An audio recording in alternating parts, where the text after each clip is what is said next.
Hello everyone. आज हम बात करेंगे बायोटेक्नोलॉजी सीरीज के पहले लेक्चर जिसमें हम बात करेंगे बायोटेक्नोलॉजी डेफिनेशन और इसके जो प्रिंसिपल्स या फिर एप्लीकेशंस हैं उनके बारे में। ठीक है। Biotechnology deals with the techniques of using life organism और enzyme from organism to produce products and processes that is useful for humans.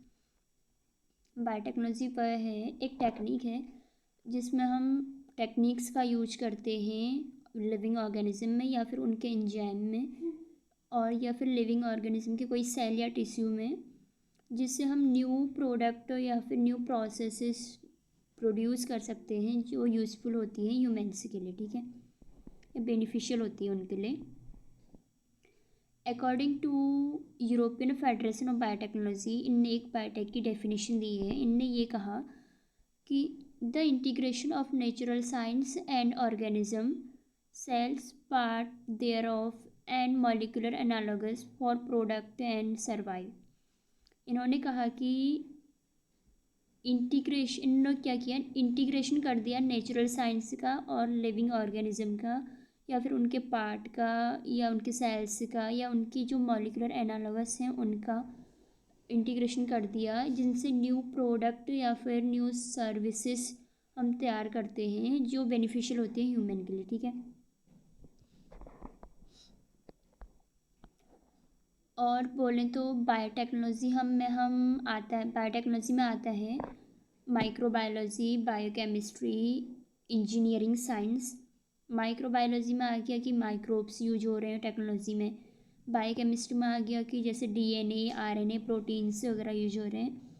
Engineering में आ गया कि हम मतलब बायोटेक्नोलॉजी में बिना इक्विपमेंट के कुछ नहीं हो सकता है ना, तो इंजीनियरिंग में आ गया कि इक्विपमेंट कौन कौन से यूज हो रहे हैं।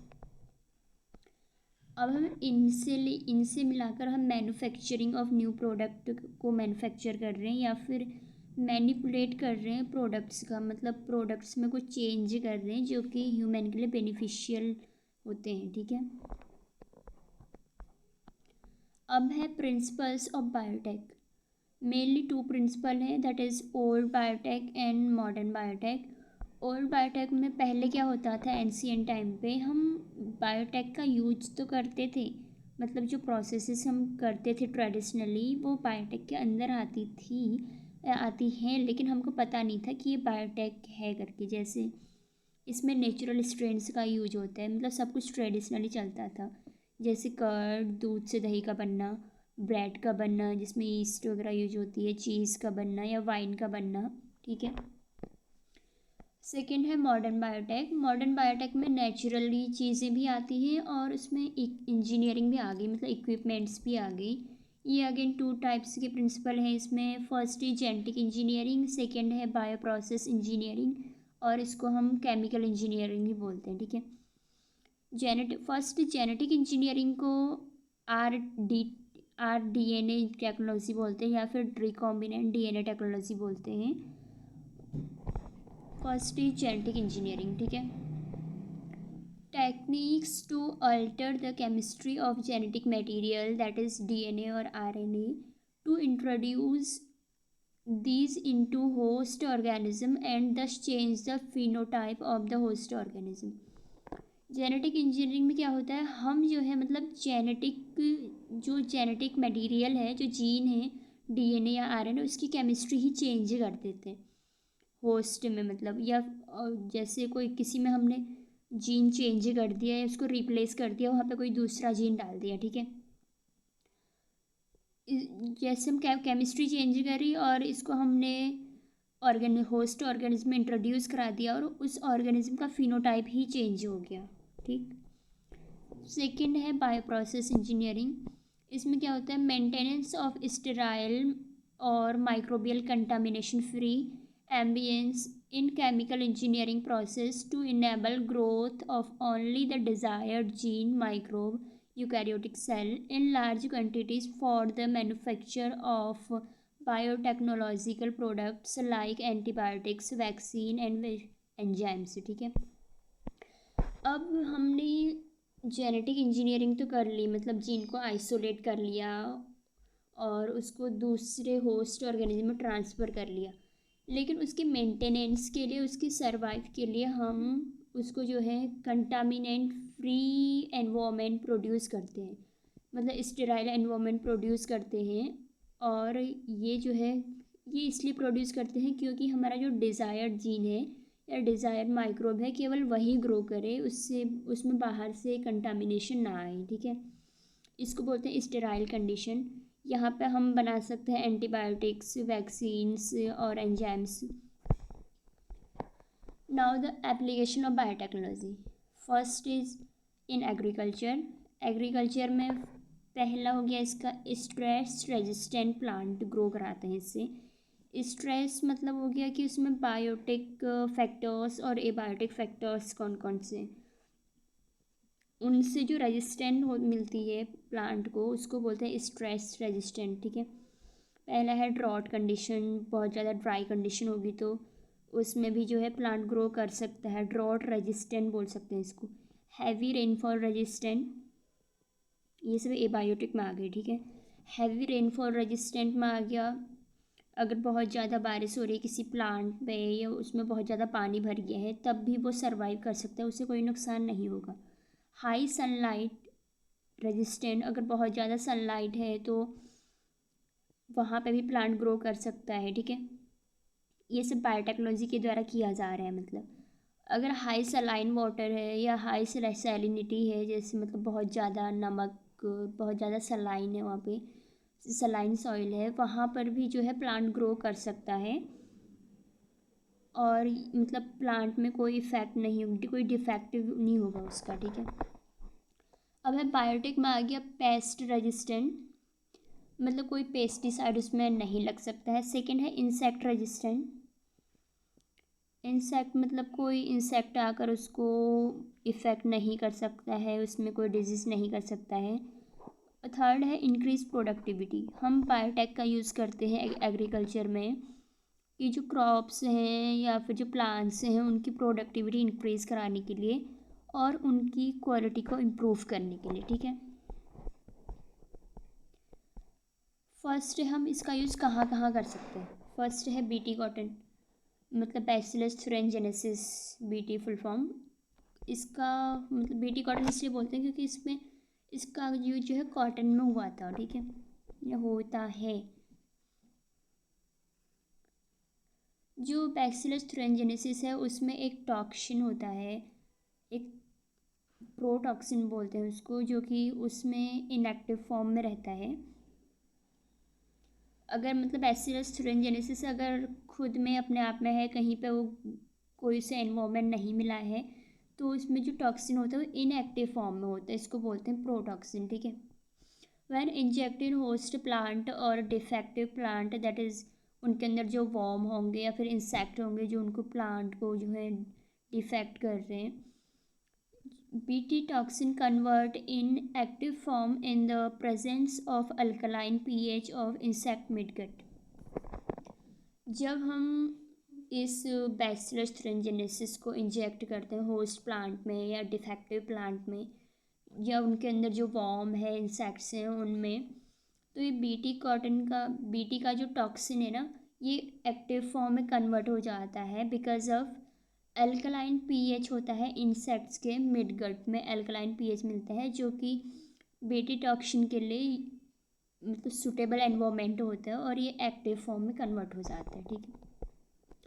This toxin make hole in the insect wall and the wall become swelling and ruptured.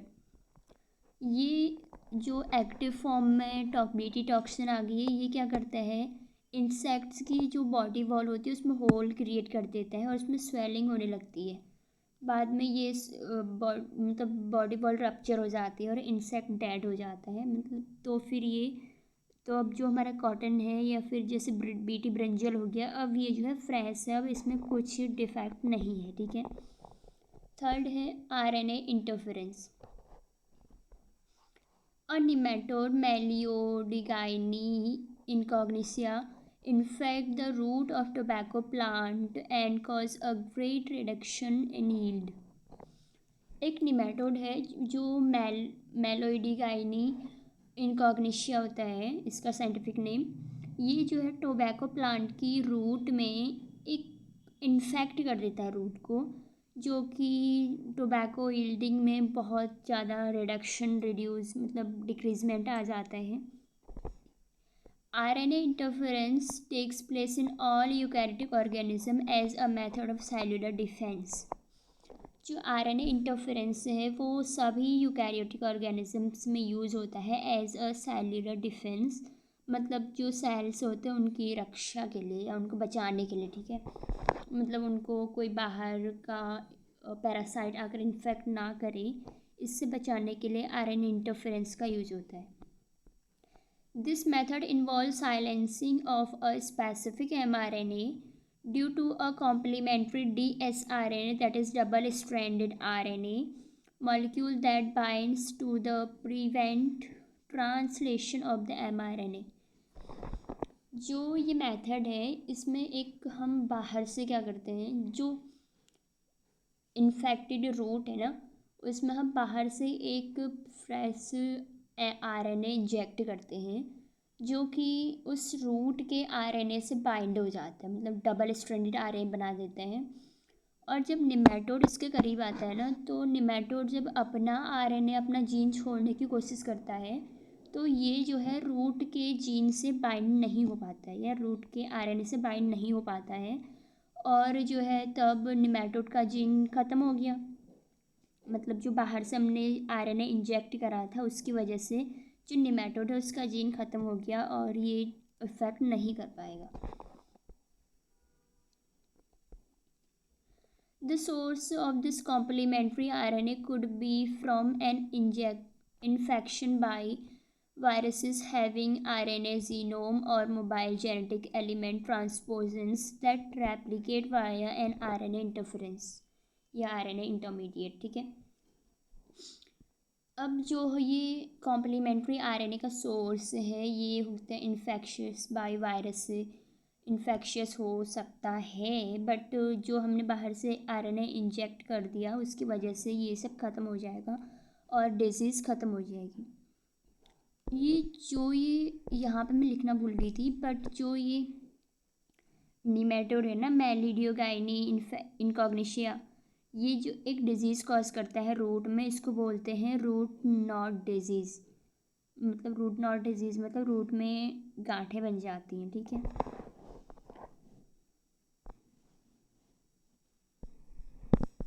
Root not disease cause करता है ये, ठीक है।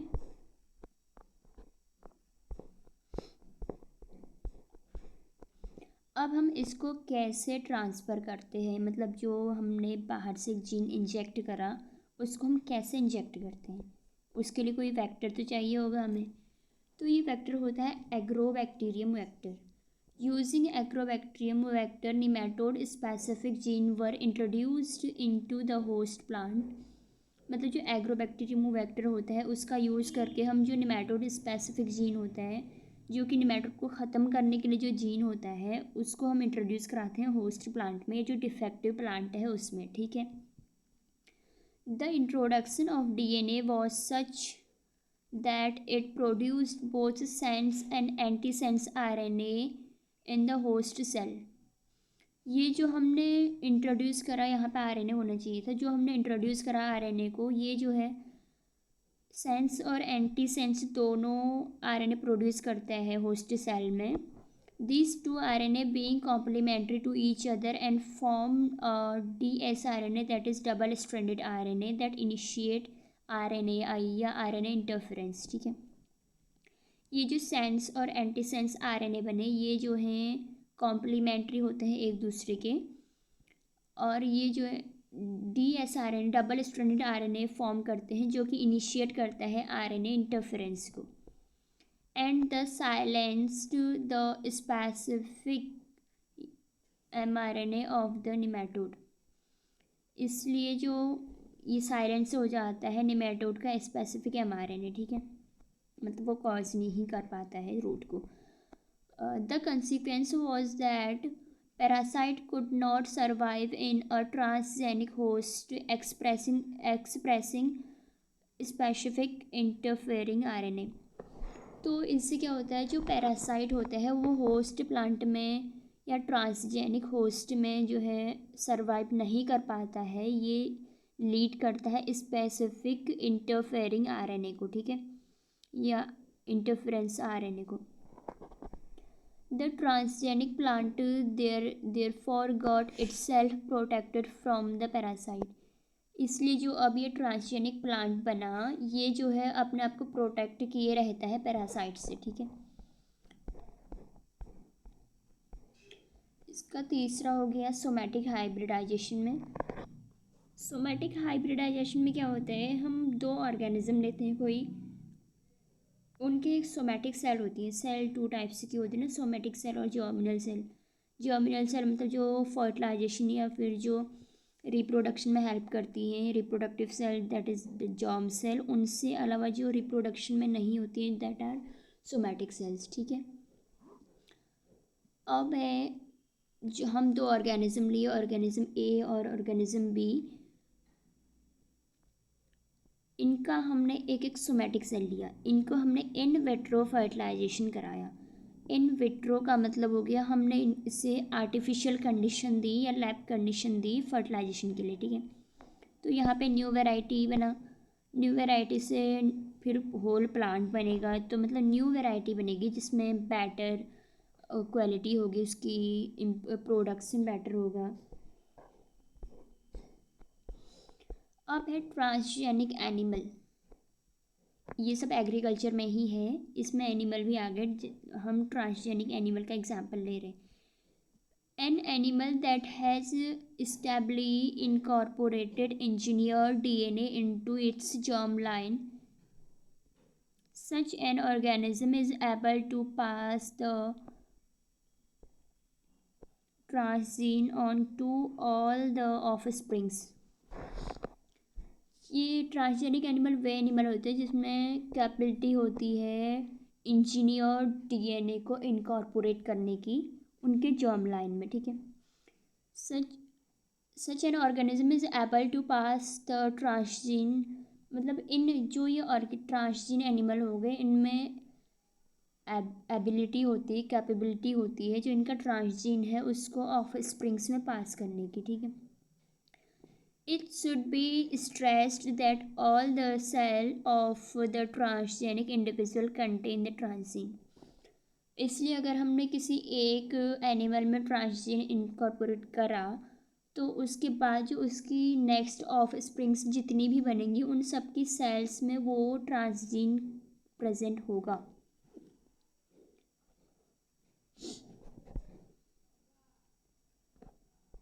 ठीक। इसका एग्जाम्पल है, एक काव थी जिसका नाम रोजी था। ये काव जो है कम दूध देती थी, ठीक है, लेकिन हमें चाहिए दूध की प्रोडक्टिविटी ज़्यादा हो और उनकी क्वालिटी और क्वांटिटी दोनों इम्प्रूव हो, ठीक।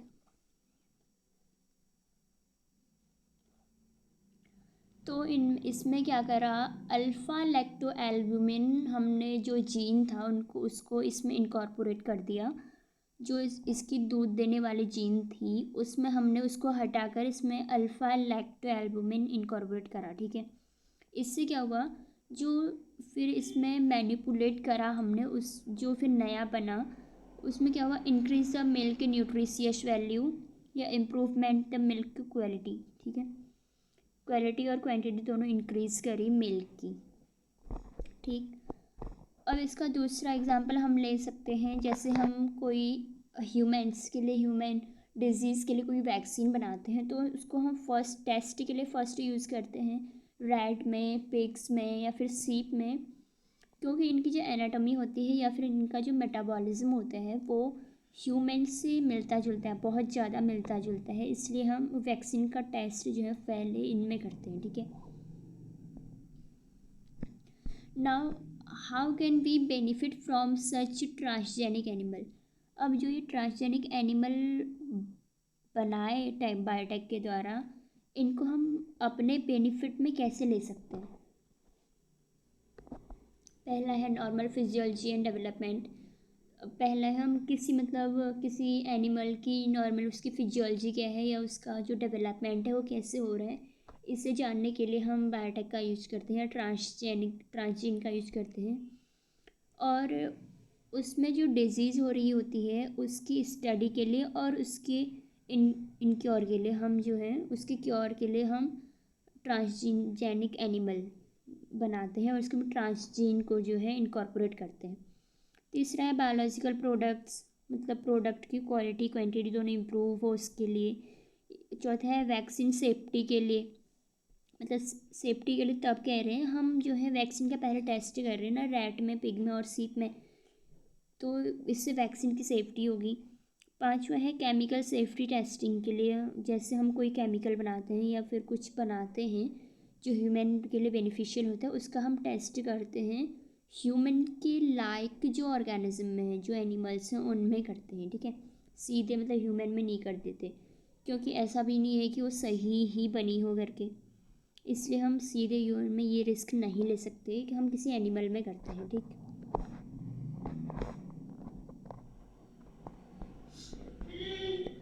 अब है सेकंड, हमने पहले एग्रीकल्चर में पढ़ा, हम सेकंड पढ़ रहे हैं plant tissue culture.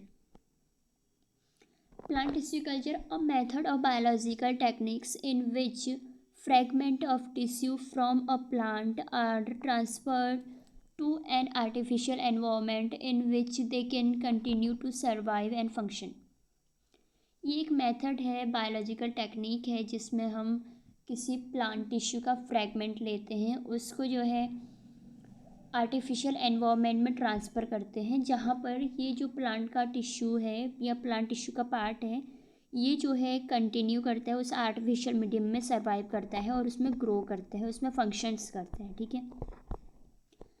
The culture tissue may be consist of a single cell और अ पॉपुलेशन ऑफ सेल्स और होल और the part of an organism. जो टिश्यू कल्चर है ये जो है एक सेल से भी हो सकता है, एक पॉपुलेशन ऑफ सेल से भी हो सकता है जिसको हम कैलस बोलते हैं, या मास ऑफ सेल, और होल होल प्लांट का कोई पार्ट भी हो सकता है या फिर एन ऑर्गेनिज्म का पार्ट भी हो सकता है, प्लांट का पार्ट हो सकता है, ठीक। प्लांट टिश्यू कल्चर में भी वेरियस टाइप्स, ये वेरियस टाइप्स से होते हैं, जैसे हमने सपोज दैट प्लांट का पार्ट जो है लीफ से लिया है, ठीक है, लीफ से लिया है मतलब उसको हम मतलब लीफ कल्चर बोलेंगे। अगर हम लीफ से लेंगे तो उसको हम बोलेंगे एक्स प्लांट कल्चर। अगर हमने कैलस से जो है प्लांट सरवाइव कराया तो उसको बोलते हैं कैलस कल्चर। अगर हमने प्लांट का प्रोटोप्लास्ट का पार्ट लिया तो उसको बोलते हैं प्रोटोप्लास्ट कल्चर। अगर हमने एम्ब्रियो लिया तो उसको बोलते हैं एम्ब्रियो कल्चर। अगर हमने एंथर लिया, जो एंडोसियम होता है वो लिया, तो उसको बोलते हैं एंथर कल्चर या फिर पॉलन कल्चर, ठीक।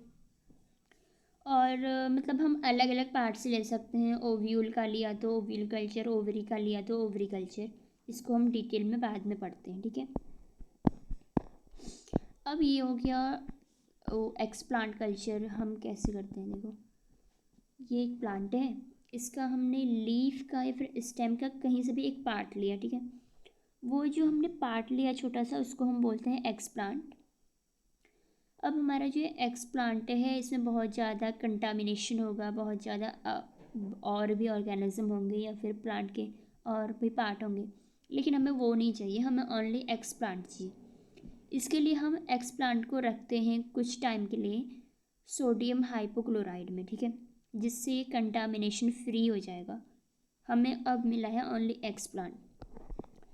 ना हम इसको वॉश करने के लिए रखते हैं डिस्टिल वाटर में, डिस्टिल वाटर से ये वॉश हो जाता है। अब हम इसको रख रहे हैं न्यूट्रिटिव मीडियम में। न्यूट्रिटिव मीडियम में विटामिन्स आ गए, हार्मोन्स आ गए।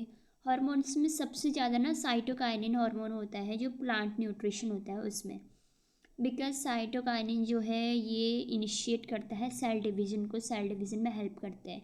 साइटो मतलब सेल, काइनिस मतलब डिवीज़न, साइटोकाइनिन, ठीक।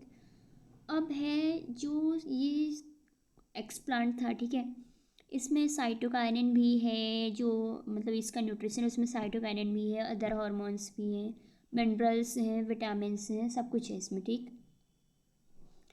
तो अब इस सेल में डिवीज़न होगा, यहाँ पे जो कैलस होता है ना, जो कैलस बन रहा है उस कैलस से मास ऑफ सेल, मतलब सेल में डिवीज़न तो हो रहा है, डिवीज़न बहुत ज़्यादा हो गया है, लेकिन अभी डिफ्रेंशिएट नहीं हुआ, मतलब उससे ऑर्गेनिज्म नहीं बने हैं।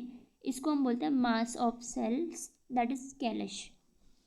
अब इस कैलस में हो सकता है ऑर्गेनोजेनेसिस हो सकती है, इस कैलस में एम्ब्रियोजेनेसिस हो सकती है। एम्ब्रियोजेनेसिस मतलब कैलस से एम्ब्रियो बन रहा है, एम्ब्रियो बनने के बाद फिर प्लांट बन रहा है, ठीक है।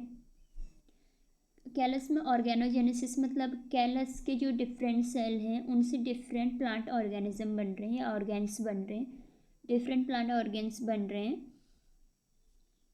मतलब एम्ब्रियो नहीं बन रहे, सीधे प्लांट ऑर्गेन बन जा रहे हैं और होल प्लांट बन जा रहे हैं, ठीक है। यहाँ पे होल प्लांट,